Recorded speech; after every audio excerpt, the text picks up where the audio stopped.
சுய சந்தேக, சுய மறுப்பு, சுய வெறுப்பு, சுய பயம், சுய வலி தருகின்ற எந்த வார்த்தைகளையும் உங்களை நோக்கி சொல்லாதீர்கள், எரியாதீர்கள். இப்ப அடுத்து வர்ற கேள்வி, இன்னையிலிருந்து நான் பண்ண ஆரம்பிக்கிறேன் சாமி, நீங்க சொன்ன மாதிரியே. ஆனா திரும்பவும் என்னை சுற்றி இருக்கவங்கலாம் என்னை நோக்கி என்னை அழுத்துற மாதிரியே வார்த்தைகளை உபயோகம் பண்ணுவாங்க. என் சூழ்நிலை மாறாதே, என்ன பண்ணட்டும்? இதுவும் ஒரு ஆன்டி கிளைமாக்ஸ் தாட் கரண்ட் தான்.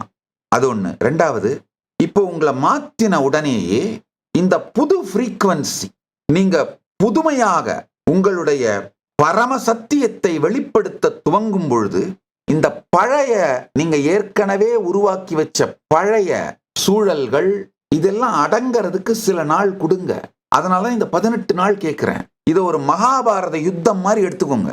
அர்ஜுனனாய் நீங்கள் இருந்து செய்யுங்கள், உங்கள் தேர்தட்டில் நான் அமர்ந்து உங்களை பாதுகாத்து வழிநடத்துகின்றேன்.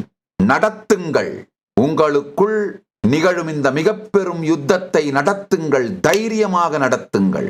கைலாசவாசியாக இப்போதே பதிவு செய்யுங்கள். சேனலை சப்ஸ்கிரைப் செய்யுங்கள்.